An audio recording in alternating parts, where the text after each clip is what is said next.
Most respected Talaivar, Munire Millat, Professor Qadr Muhyiddin Sahib,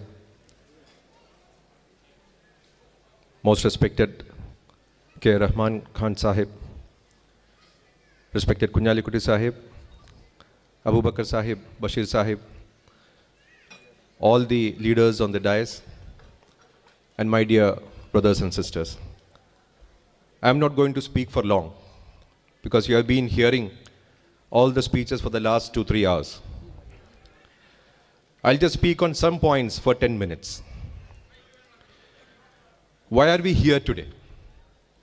We are here today because the government has introduced a new bill for amending the present Waqf law. Now, what was the need for amending the old Waqf Act? The old Waqf Act of 2013 was done after a lot of homework. You heard Bashir Saab, you heard Abdul Rahman Saab speaking about the homework done by the committee headed by Rahman Khan Saab. The committee did a lot of homework. You have heard about Sachar committee report. The Sachar committee report had flagged a lot of issues with regard to Waqf. Based on the Sachar committee report, there was a joint parliamentary committee which went into the old Waqf laws.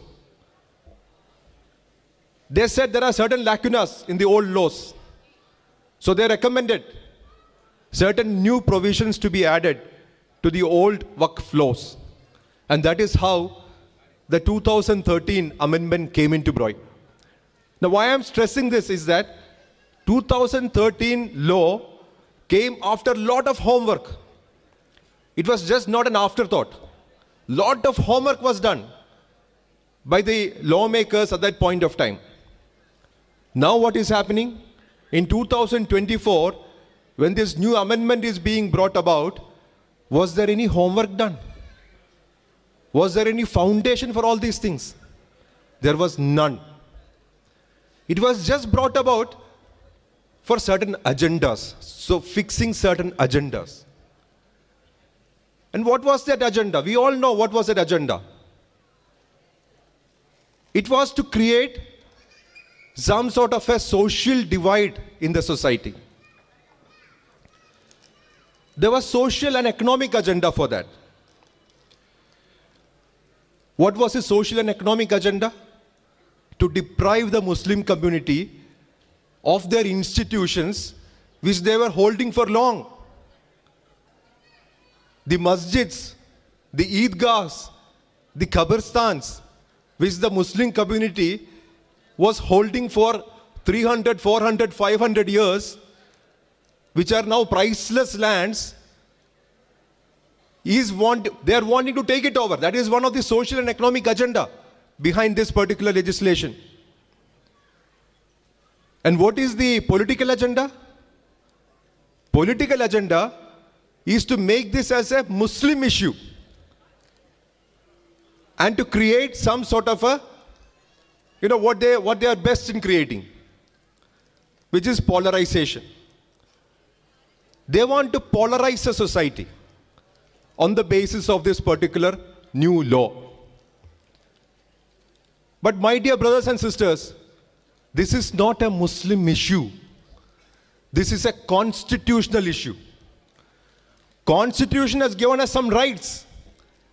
Now they are wanting to take these rights through backdoor by creating this kind of a hatred, polarization. So we should be guarding ourselves. We should safeguard, because society should not be divided thinking that this is a Muslim issue. They are trying to attack the constitution. How are they trying to attack the constitution by this? In the preamble itself, we know what is our constitution. Constitution says federalism. That is, states. India is a federal state, federal country where you have federal states which have got its own powers. And what is this new law going to do? It is going to swipe away that federal powers of the state. How is it going to swipe away this, take away the federal powers of the state? The state Waqf boards is not going to have any rights over the Waqf property, any rights of the management of the Waqf property. You have seen the name of the new act, no? Unified Management of Waqfs Act. And who is going to manage it? Everything is going to be managed by the central government. Nothing for the states. You have got a unified database. Who is going to manage the database? It is a central government. So if it is going to be a Waqf property, you have to check the central database of the central government to see whether your property is a Waqf property or not. There were rules which were framed by the state governments for the management of Waqf properties of the state Waqfs. Now that power also is taken away.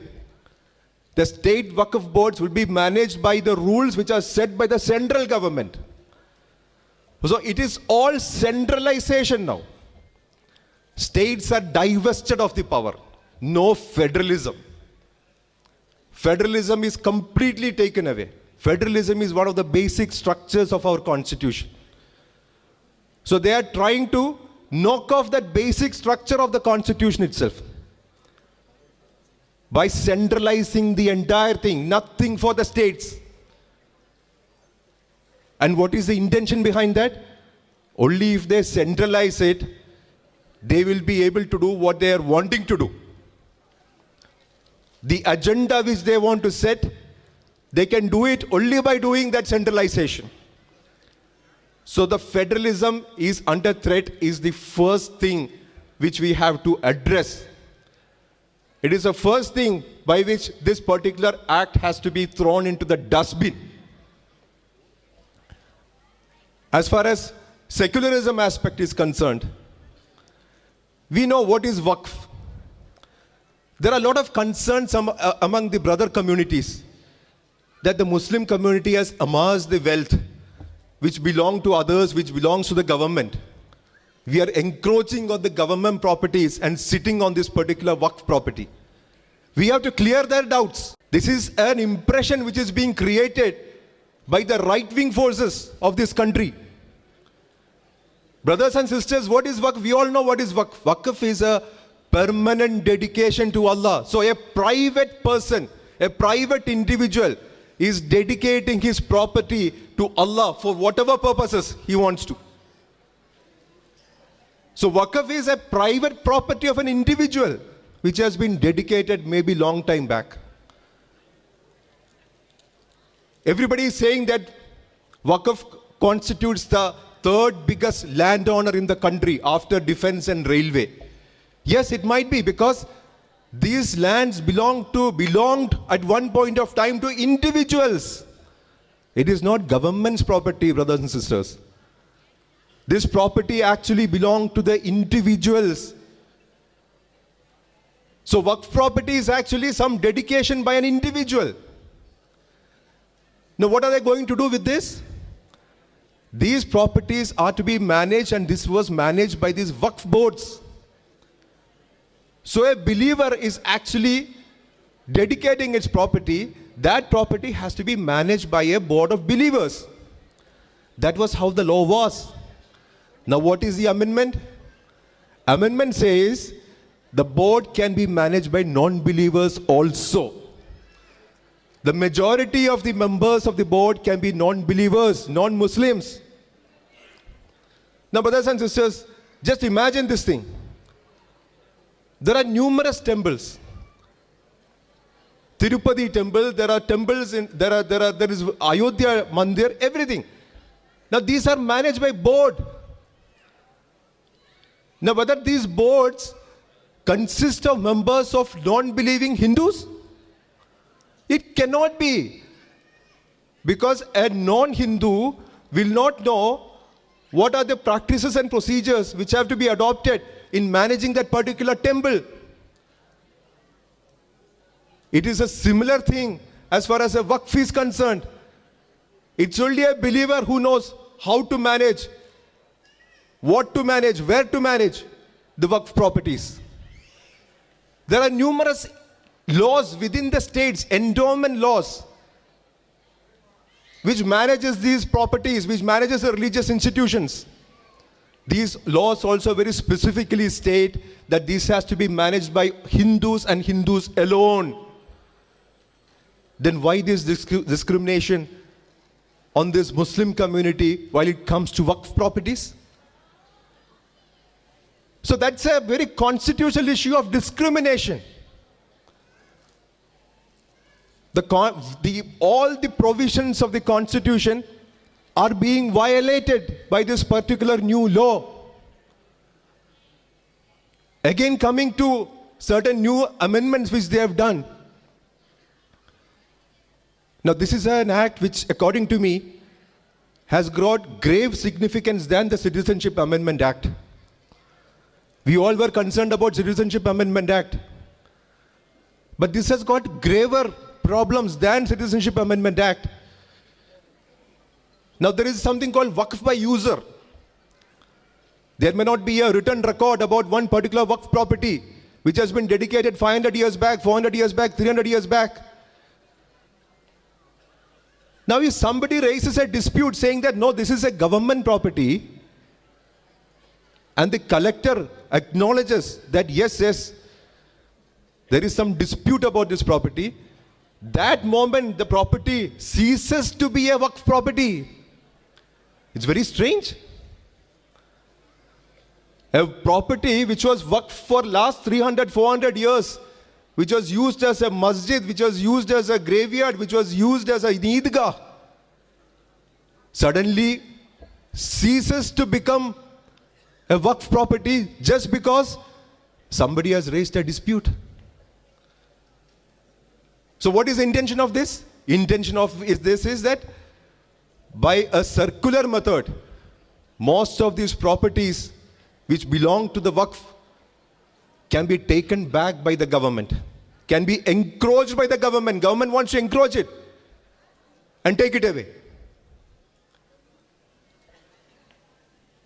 Lastly, I'm concluding this by saying that this is another circuitous method by which they want to introduce the Uniform Civil Code.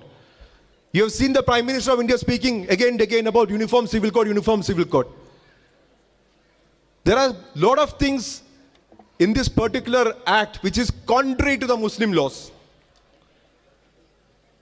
Muslim laws on Waqf is very clear.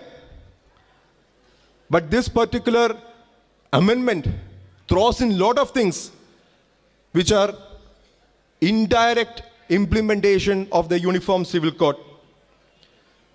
Just one example is the oral Waqf,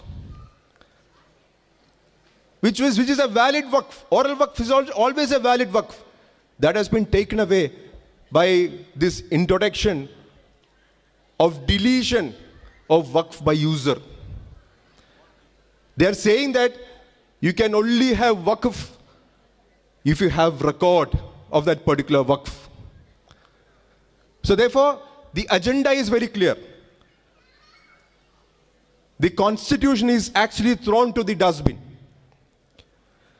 We have to attack the government politically, legally, and in the parliament on the issue that you cannot throw the Constitution to the dustbin.